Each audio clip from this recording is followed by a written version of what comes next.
Bonjour Tiziane Saleron. Bonjour monsieur. Vous êtes responsable juridique à la Fondation pour l'école et en cette fin d'année scolaire, vous venez nous parler des inspections académiques dans les écoles hors contrat. Alors tout d'abord, quel est le cadre juridique de ces inspections ?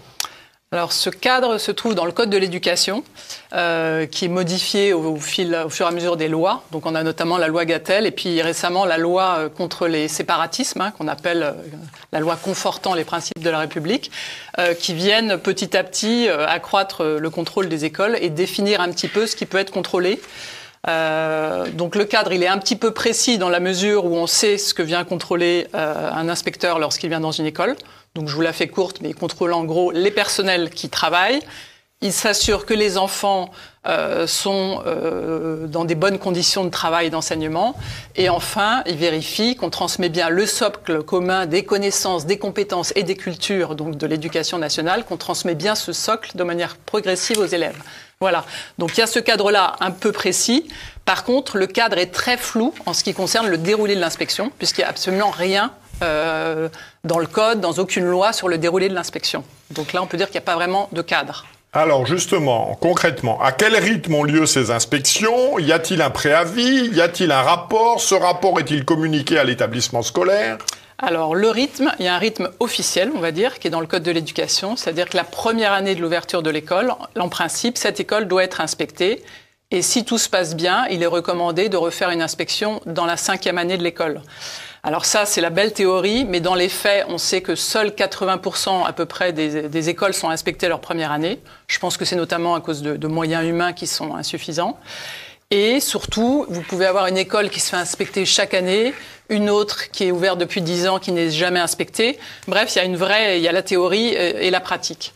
Après, vous me demandez s'il y a un préavis. Alors là, pareil, il n'y a rien dans le code. Du coup, vous pouvez avoir une école qui reçoit une belle lettre ou un beau mail en lui disant « Voilà, on va venir vous inspecter dans 2 mois, on sera 3, il y aura un tel. » Et à l'inverse, vous pouvez être directeur d'école, arriver un matin et voir 15 inspecteurs devant votre école. Vous paniquez un peu, vous dites il y a quelque chose. Non, non, non, on vient visiter votre école. Ah, et vous vouliez pas me prévenir ? Non, non, non, non. Voilà, c'est notre droit. Donc voilà, sachez bien que si vous aimez pas les surprises, ça peut, voilà, si vous êtes directeur d'école, ça peut vous arriver d'avoir des inspecteurs qui débarquent de manière inopinée. Et dans les faits, il y a plus de la moitié des inspections qui se font ainsi. C'est-à-dire que les écoles ne sont pas prévenues. Alors leur grande motivation, c'est de saisir le face-à-face pédagogique dans toute son authenticité. Fin de citation. Vous pensez bien qu'ils n'ont pas cette ambition pour les écoles publiques ou sous contrat. Donc c'est souvent un peu abusif quand ils arrivent. Notamment, on a eu un cas où ils sont arrivés les 3-8 en fait, à 8 heures, à 8 inspecteurs, et il n'y avait que 8 élèves de maternelle. Vous imaginez, et après quand ils écrivent que les élèves ont l'air un petit peu réservés, voilà, il leur a fallu leur rappeler pourquoi. Bah, oui, oui. Surtout qu'il est déjà arrivé aussi que des inspecteurs viennent accompagnés de gendarmes en habit, donc en uniforme. Donc bref, voilà, il n'y a pas de règles et il n'est pas imposé un préavis aux écoles. Après, le rapport d'inspection, vous m'avez demandé ça, oui. Je crois. Alors, quand tout se passe bien, c'est assez rare qu'il y ait un rapport d'inspection parce que les inspecteurs ne sont pas très motivés pour faire un rapport avec que ça va bien. Voilà, avec que des compliments en quelque sorte. Surtout qu'ils ont vu que parfois des écoles le mettent sur leur site. Après, quand ça se passe mal, généralement, il y a un rapport d'inspection, mais encore une fois, il n'y a aucune obligation de le faire.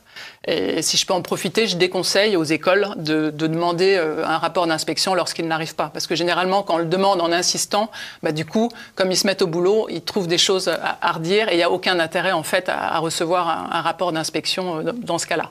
Voilà. Alors, quels sont les centres d'intérêt des inspecteurs ? Quand ils viennent, qu'est-ce qu'ils font ?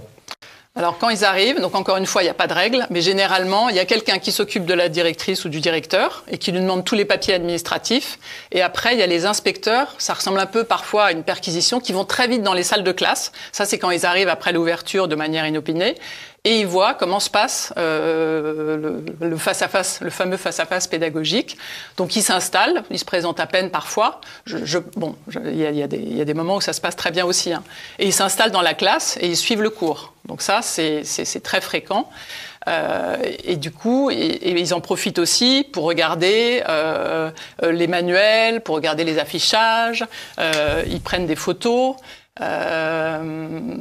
Donc ils sont plus ou moins intrusifs et on va dire plus ou moins polis quand ils arrivent dans la classe. Mais pour répondre vraiment à votre question, les centres d'intérêt, c'est les matières scientifiques. Hein. Donc ça, ils insistent bien là-dessus. Ils veulent s'assurer, notamment quand ils sont face à des écoles catholiques, que les enfants distinguent bien les croyances des sciences, si vous voyez ce que je veux dire.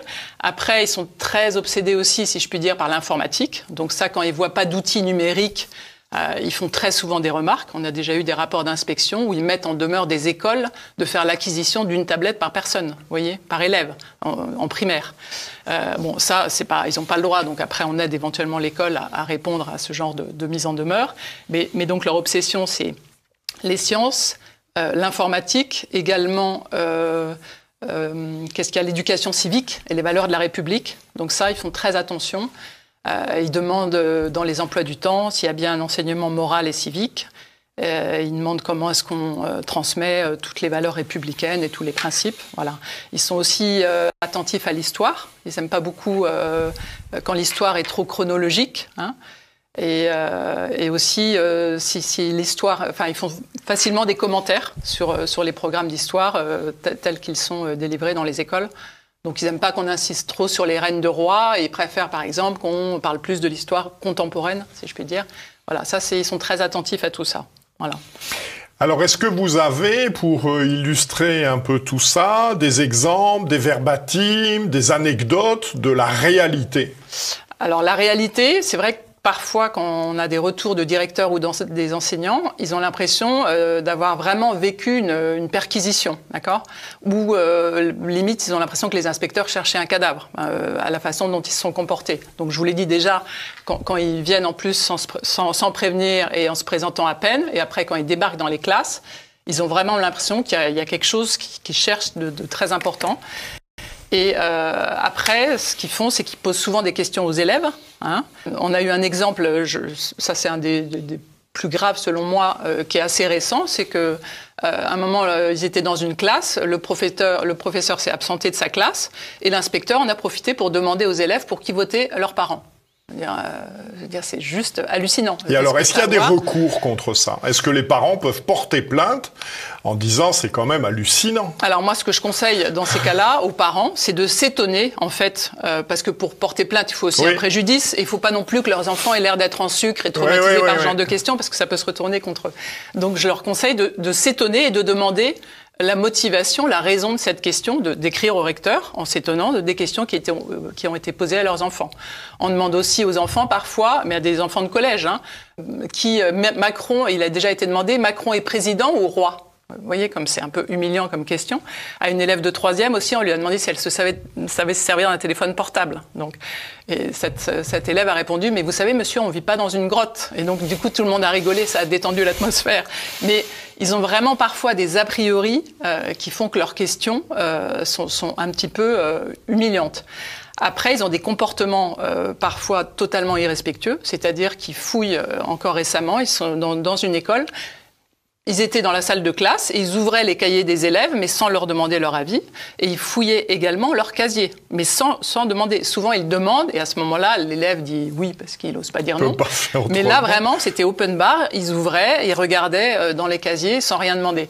C'est assez comique dans la mesure où, avant de partir, ils font souvent un petit laïus sur les valeurs de la République et sur le respect d'autrui, si vous voulez. Donc là, pour les enfants, le message est carrément brouillé parce qu'ils se comportent souvent de manière tout à fait répréhensible et contraire aux valeurs de la République. Mais ce qui met mal à l'aise, en fait, c'est qu'on a quelquefois, on a vraiment l'impression qu'ils cherchent que c'est forcément à charge, si vous voulez. Ils viennent pas souvent avec un a priori positif ou neutre.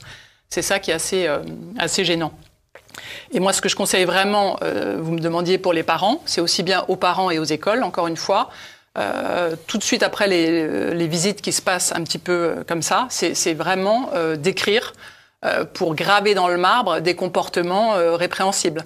Sans agressivité, hein, mais en s'étonnant et en demandant, encore une fois, les raisons de ces comportements. Voilà, parce que ça, généralement, vous n'avez pas de rapport d'inspection après ce genre de remarques, parce qu'ils ont effectivement du mal à justifier des comportements comme ça.